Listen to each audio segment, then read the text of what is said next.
7 de outubro de 2023, o dia que mudou o Oriente Médio, o dia que pegou o mundo de surpresa, o dia que colocou Israel e Hamas em uma nova guerra sem precedentes. Cerca de 1.200 mortos, centenas de reféns, o pior ataque terrorista contra Israel em décadas, um evento que ressoou em todo o mundo. O que aconteceu naquele dia foi um divisor de águas no conflito Israel e Palestina. As ruas se encheram de protestos, o mundo inteiro se posicionou, Israel declarou guerra, o Hamas prometeu resistir até o fim. Mas o que há por trás desse embate? Como se desenrola essa guerra que parece não ter fim? Quais são os cálculos estratégicos que definem os próximos passos dessa batalha? Se você achou que essa guerra é apenas um conflito entre dois povos, está muito enganado. Esse é um jogo de poder, um tabuleiro político onde cada peça move milhões de vidas. E hoje, a minha missão é você sair desse vídeo aqui entendendo melhor esse conflito, das movimentações de tropa aos cálculos diplomáticos. Por isso, fica comigo até o final, que eu prometo que você nunca mais vai ver essa guerra da mesma forma. E já se inscreve aqui no canal, bata no sininho para receber em primeira mão os novos conteúdos assim que eu postar. 7 de outubro de 2023, o Oriente Médio acordou para um novo pesadelo. O Hamas lançou um ataque sem precedentes contra Israel, um ataque meticulosamente planejado, um ataque brutal, rápido e altamente letal. Apenas nas primeiras horas, centenas de israelenses foram mortos, mais de 250 pessoas foram sequestradas. Uma resposta violenta e massiva era inevitável. Israel declarou guerra e, mais uma vez, o mundo se viu diante de um conflito que parecia não ter fim. Mas como isso aconteceu? Como um dos sistemas de inteligência mais avançados do mundo falhou? E por que o Hamas conseguiu executar esse ataque? Hoje nós vamos dissecar esse conflito, peça por peça, analisando as estratégias militares, os erros de inteligência e as decisões que moldaram essa guerra. Mas antes de entender a manobra estratégica israelense, precisamos voltar um pouco no tempo. Para entender o presente, a gente tem que conhecer o passado. O conflito Israel e Palestina remonta ao século XX, mas o que você precisa saber é que em 2005 Israel retirou suas tropas da faixa de Gaza, um passo que poderia ter levado à paz, mas apenas um ano depois o Hamas venceu as eleições palestinas e assumiu o controle total da região. E desde então, essa guerra tem sido travada em 2 ciclos, e cada ciclo de violência aumenta a complexidade desse conflito. Foram 4 grandes confrontos, 2008, 2012, 2014 e 2021, mas nada se compara ao que aconteceu em 2023. O Hamas sempre utilizou ataques periódicos para manter o conflito aceso, enquanto Israel respondia com poder de fogo superior. Mas a estratégia israelense mudou ao longo dos anos, e é isso que nós vamos explorar agora. A guerra de 2023 não é como as anteriores. Pela primeira vez, o Hamas conseguiu realizar um ataque surpresa, penetrando no território israelense de forma que ninguém esperava. E isso não foi apenas um ataque terrorista comum, foi uma manobra militar com táticas altamente coordenadas. Por terra, os combatentes do Hamas cruzaram a fronteira e invadiram cidades israelenses. Pelo ar, drones neutralizavam o sistema de defesa. E pelo mar, incursões estratégicas buscavam atacar bases israelenses. Esse nível de coordenação e ousadia nunca havia sido visto antes. E isso revelou algo alarmante. O sistema de inteligência de Israel falhou. Um erro colossal que lembra o choque da guerra do Yom Kippur em 1973. Quando Israel também foi pego de surpresa pelos seus inimigos. Essa falha forçou Israel a reagir de maneira extrema, com força total. A resposta militar foi avassaladora, resultando na mobilização de mais de 360 mil reservistas, o maior alistamento militar desde 1973. Mas essa guerra não é apenas sobre Israel e Hamas. Outros atores entraram no tabuleiro, transformando o conflito em algo muito maior.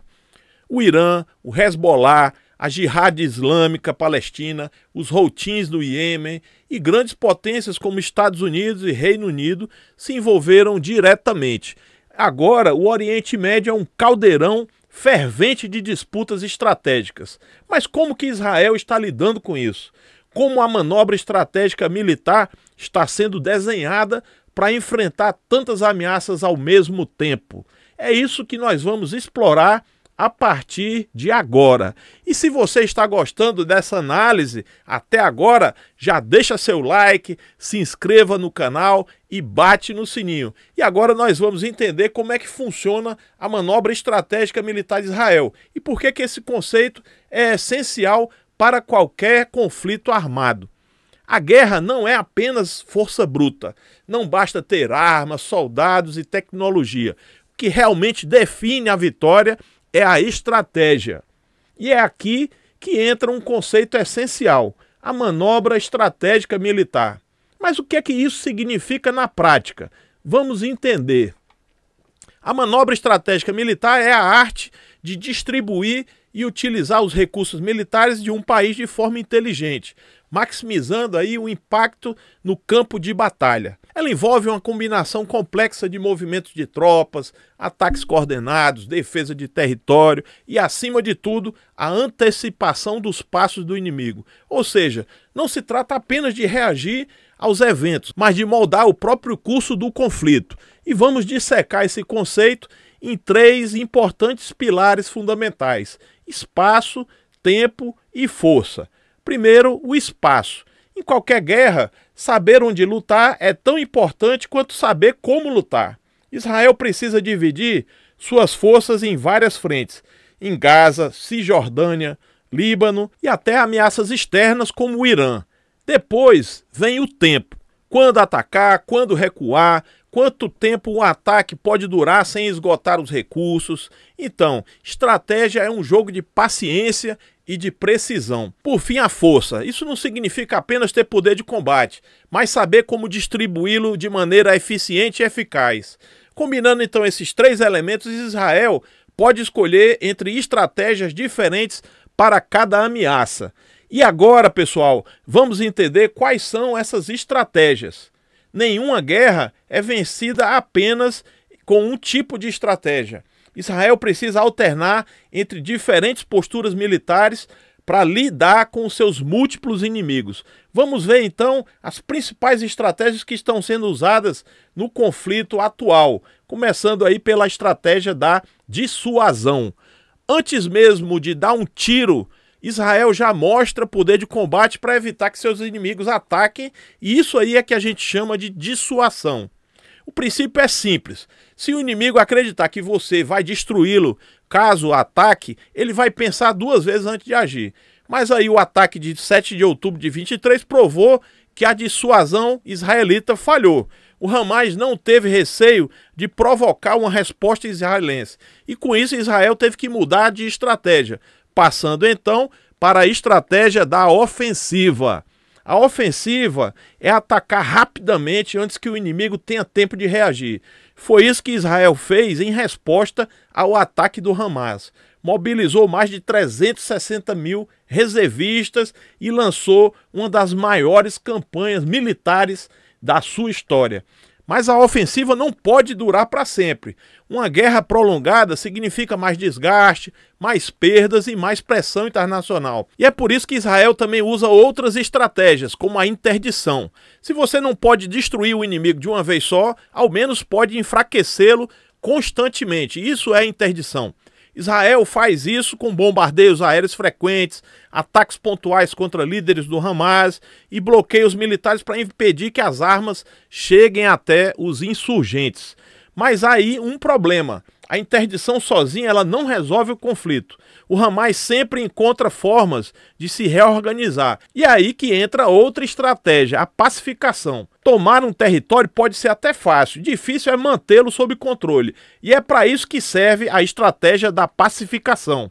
Ela envolve operações de contra-insurgência para eliminar células terroristas remanescentes, estabilizar a região e tentar impedir que novos grupos se formem. Mas a pacificação não é algo fácil e rápido de fazer. Sem apoio internacional, pode ser impossível sustentá-la por muito tempo. A guerra não é uma batalha de força apenas, é uma batalha de estratégia. E o que Israel está enfrentando não é uma guerra comum, mas um conflito assimétrico, onde as regras mudam todo o tempo. A combinação de todas essas estratégias forma uma manobra estratégica militar de Israel. Mas será que ela vai ser suficiente para alcançar a vitória? E é isso que nós vamos ver agora a seguir. Vamos analisar como cada estratégia está sendo aplicada no campo de batalha e quais são os desafios para Israel daqui para frente. E se você está achando esse conteúdo bacana, relevante, já deixa o seu like e se inscreve aqui no canal. Eu conto com a sua ajuda compartilhando esse vídeo para que mais pessoas assistam. Planejar estratégia, pessoal, é uma coisa, porque o papel aceita tudo. Mas e na prática? Como é que Israel aplica suas manobras estratégicas diante de múltiplas ameaças? Como as operações militares são conduzidas em um conflito dos mais complexos do mundo? Para entender isso, a gente precisa mapear as ameaças que o país enfrenta. E acredite, não são poucas. A ofensiva militar israelense contra o Hamas não é um conflito isolado. Ela se desdobra em múltiplos frontes, envolvendo atores estatais e não estatais. Vamos dividir essas ameaças em 3 grupos principais: a ameaça interna, a ameaça regional e a ameaça global. Primeiro, o grande desafio de Israel está dentro dos seus próprios limites territoriais. O Hamas e outros grupos insurgentes palestinos. O Hamas, ele não está sozinho. Ele conta com aliados como a Jihad Islâmica Palestina, a Frente Popular para a Libertação da Palestina e até mesmo facções armadas ligadas ao Fatah. Esses grupos operam tanto na faixa de Gaza quanto na Cisjordânia, tornando o conflito ainda mais fragmentado. E qual é a resposta de Israel? Aqui entra a combinação de estratégias: bloqueio, interdição e ofensiva terrestre. O objetivo é cortar o abastecimento do Hamas, neutralizar suas bases e retomar o controle territorial. Mas se engana quem pensa que a guerra é apenas física. Há também uma batalha de narrativas acontecendo no campo político, militar e midiático. O Hamas tenta deslegitimar as ações de Israel, usando a crise humanitária em Gaza como uma arma política. E isso coloca Tel Aviv em um dilema estratégico. Se a resposta militar for muito intensa, Israel pode perder o apoio internacional. Mas se for fraca, o Hamas pode se reestruturar e continuar atacando. E é por isso que a ofensiva terrestre é apenas uma parte da estratégia. Agora vamos para o segundo grande desafio: o Hezbollah e o Fronte do Norte. Enquanto Israel combate o Hamas no sul, outra grande ameaça se movimenta ao norte: o Hezbollah. O grupo xiita libanês, financiado e treinado pelo Irã, tem um dos arsenais de foguetes mais letais da região. A estratégia do Hezbollah não é entrar em guerra total com Israel. Em vez disso, ele mantém um conflito de baixa intensidade, atacando constantemente e testando as defesas israelenses. Isso força Tel Aviv a deslocar tropas para o Comando Norte, dividindo o seu poder de combate. E qual é a resposta de Israel? Defensiva, interdição e, recentemente, a ofensiva limitada. Israel começou com bombardeios pontuais e agora já lançou operações ofensivas no sul do Líbano, tentando criar uma zona de segurança. Mas o verdadeiro perigo pode estar mais distante. Por trás de tudo isso há um grande jogador movendo as peças no tabuleiro: o Irã. Teherã financia, treina e arma seus proxies, que são uma rede de grupos armados e de milícias usadas para atacar Israel sem que o Irã se envolva diretamente. E recentemente o próprio Irã passou dos bastidores para o campo de batalha. O bombardeio direto contra Tel Aviv marcou uma escalada perigosa nesse conflito. Israel retaliou, mas sem ultrapassar o limiar da guerra total. Além do Irã, outro aliado da resistência islâmica também entrou na jogada: os Houthis no Iêmen. O grupo vem atacando navios comerciais e ameaçando Israel com mísseis de longo alcance. E qual é a resposta de Israel? Defensiva e interdição aérea com ataques pontuais contra as bases dos Houthis. Mas a grande pergunta é, até onde essa escalada vai chegar? O que acontece agora? Israel vai continuar sua ofensiva? O Hamas será totalmente derrotado? O Hezbollah intensificará seus ataques? O Irã entrará oficialmente na guerra? O cenário é imprevisível, mas uma coisa é certa, a guerra não vai ser decidida apenas pelo poder de fogo, mas pela estratégia. Em seguida, nós vamos analisar as possíveis evoluções do conflito e o impacto global dessa guerra. Tá imperdível. E se você chegou até aqui, já deixa o seu like, comenta. Guerra não se vence com armas, mas com estratégia. Assim eu vou saber que você assistiu até o final. Depois de tudo que a gente viu até aqui, a pergunta que não quer calar é para onde esse conflito caminha. O Hamas vai ser erradicado? Israel vai conseguir estabilizar a região? O mundo estará à beira de uma guerra maior? Se você acha que já viu tudo, se prepare, porque agora nós vamos explorar 3 cenários possíveis para o futuro desse conflito e como cada um deles pode transformar o equilíbrio de poder no Oriente Médio e no mundo. O primeiro cenário é o déjà vu. Israel pode repetir a sua estratégia anterior, conhecida como aparar a grama. Essa abordagem significa que Israel reduziria sua presença militar na faixa de Gaza, mantendo ataques pontuais para impedir que o Hamas reconstrua a sua força e a sua eficiência. Seria um cessar-fogo instável, com ataques esporádicos e ciclos de violência se repetindo a cada poucos anos. Mas há um problema aí. Sem uma solução política real, Gaza pode mergulhar no caos, abrindo espaço para novas facções insurgentes ainda mais radicais. E aqui entra um dilema: Israel conseguiria evitar o ressurgimento do Hamas ou só estaria adiando uma guerra futura? E isso nos leva ao segundo cenário. No segundo cenário, Israel mantém a presença militar permanente em Gaza, transformando a região em um território ocupado. E qual seria o objetivo disso? Seria eliminar qualquer vestígio do Hamas e estabelecer um novo modelo de governança. Mas a grande questão é, isso seria sustentável a longo prazo?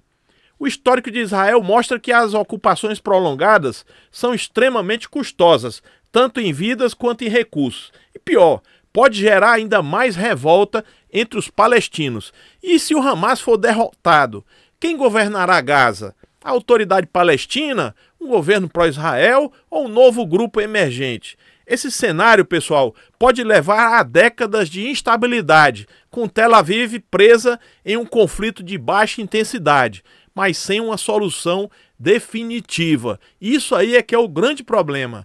E se houvesse uma alternativa mais drástica, um desfecho que mudasse completamente o curso da história?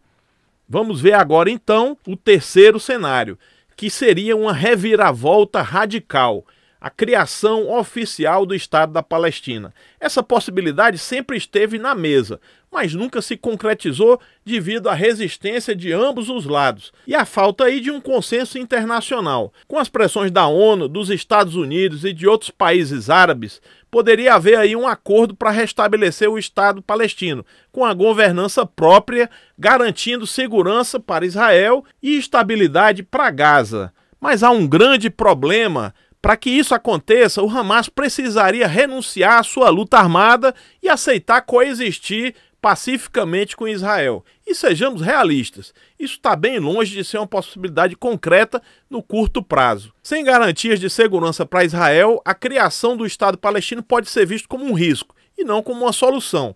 E se a negociação falhar, há sempre risco de um quarto cenário emergir, a escalada total do conflito para uma guerra regional.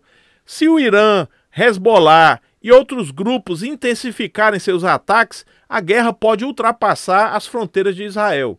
Com os Estados Unidos e outras potências envolvidas, o Oriente Médio poderia entrar em um conflito de proporções históricas. E os impactos? Disparada do petróleo, colapso da economia global e envolvimento de outras potências como Rússia e China. Ou seja, uma guerra que pode mudar não só o Oriente Médio, mas o mundo inteiro.